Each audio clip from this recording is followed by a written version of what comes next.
je lance un appel à plus de sobriété dans la publicité en ligne. Mes invités sont des communicants qui promeuvent des pratiques plus responsables. C'est pour ça que je les ai fait venir ce matin. Leur défi est double autour de cette table. Ça va être à la fois de nous convaincre qu'il est possible de communiquer en étant sobre et aussi, deuxième défi, de faire des émules autour de vous. Antoine Barbier, donc je sais que vous êtes un spécialiste de la publicité sur mobile.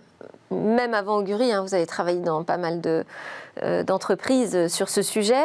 En 2014, donc, vous décidez de vous impliquer sur un projet où là, la pub est choisie par le consommateur. Oui, c'est ce qui est annoncé.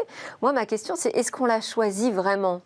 Écoutez, en tout cas, c'est au cœur de la mission d'Augury. En 2014, quand Augury a été créé, l'idée, c'était de développer des technologies mobiles pour vraiment mettre en place un modèle de publicité choisi par l'utilisateur et à l'opposé de ce qui se passe encore aujourd'hui, qui est subi par l'utilisateur.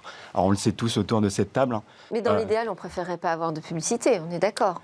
Écoutez, voilà, idéalement peut-être, mais on le sait tous, je pense que l'Internet, la publicité en ligne est nécessaire au bon fonctionnement de l'Internet gratuit. Après, effectivement, encore une fois, le choix de l'utilisateur n'a pas été mis au centre depuis très longtemps. Et donc, chez Augury, nous, on pense à justement remettre ça au centre, à comprendre si les utilisateurs souhaitent partager leurs données. Et au final, on crée un écosystème pour les marques pour planifier et diffuser leurs campagnes publicitaires dans un environnement qui soit digne de la confiance de l'utilisateur. C'est vraiment notre mission. 500 heures de vidéos mises en ligne chaque minute, 65 000 photos postées sur Instagram, 500 000 tweets partagés, ça donne le tournis. Vous, en nombre de publicités sur le mobile, vous êtes à quel rythme, Antoine Barbier ? On parle de millions de publicités de manière journalière.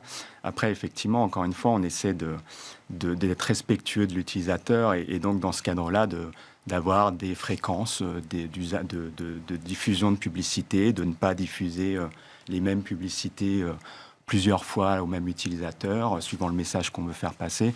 Donc vraiment être respectueux de ça.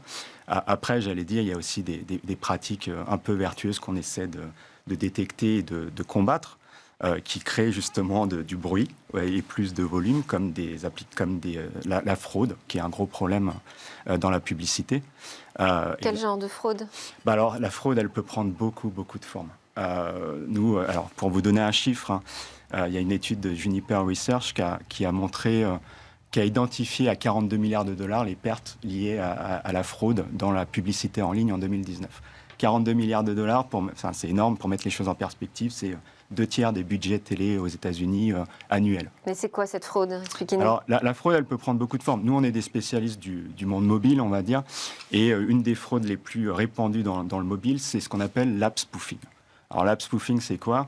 C'est une app de mauvaise qualité, frauduleuse, avec très peu d'utilisateurs, qui va en fait se faire passer pour une application premium, un éditeur reconnu, on va dire Le Monde. Et ce qui se passe, c'est que, alors je vais prendre un exemple, on va l'appeler Bad App, cette mauvaise application. Bad App va se faire passer pour Le Monde, et donc les annonceurs vont penser à acheter Le Monde lors des enchères publicitaires. Donc vont payer le prix fort, parce que Le Monde, c'est quand même un média connu, ils vont pouvoir trouver leur audience. Et donc ces budgets-là sont complètement gaspillés. Et ces publicités sont diffusées ? Alors ces publicités sont diffusées. Alors vous voyez le préjudice pour les marques déjà, parce qu'ils vont avoir leur publicité diffusée dans des cadres qu'ils n'ont pas choisis. Le préjudice pour les éditeurs avec lesquels on travaille, tous les éditeurs premium, parce que justement c'est de l'usurpation d'identité. Et nous de notre côté, justement, comme je le présentais avant, comme on a pu, de manière consentie, avoir certaines données sur les terminaux des utilisateurs, on va comprendre que dans ce cadre-là, Le Monde n'est pas censé être installé sur ce terminal. Donc pour reprendre mon exemple, on va pouvoir identifier que Bad App, c'est une Bad App. Et donc on va pouvoir les exclure des campagnes publicitaires futures. Antoine Barbier, vous vouliez ajouter quelque chose ? En fait, c'est un sujet qui est au cœur aussi de ce qu'on fait. C'est vrai que c'est intéressant de voir, alors avec la RGPD, que les choses ont un peu changé. Il y a quand même encore beaucoup de choses à faire. Nous, un des piliers de la protection des marques au cœur d'Augury, c'est ce qu'on appelle la data safety. Et donc la data sûre, et on en revient à ça, c'est une donnée qui est sûre, collectée de manière informée auprès de l'utilisateur, qui est légale, donc en règle avec la protection des données telle la RGPD.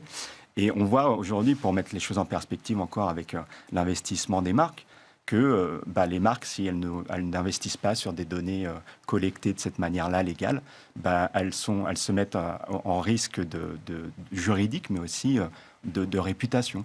Elles vont s'exposer à, encore une fois, on en parlait, si elles exposent des publicités en face d'utilisateurs non consentis, ça va heurter leur marque. Donc pour ça, c'est important pour nous, je pense, de remettre ça au centre avec la lutte, la détection et l'élimination de la fraude, comme on en parlait. Et autre chose, c'est aussi la brand safety, qui est d'être sûr qu'on va diffuser des pubs dans un cadre qui est respectueux de l'utilisateur et de l'annonceur. C'est un argument qui fonctionne, ça, auprès de vos clients de dire, nous, on est une agence ou un fournisseur de publicité responsable et sobre? De plus en plus. Je pense que, en 2014, il n'y avait pas beaucoup de gens qui allaient nous suivre.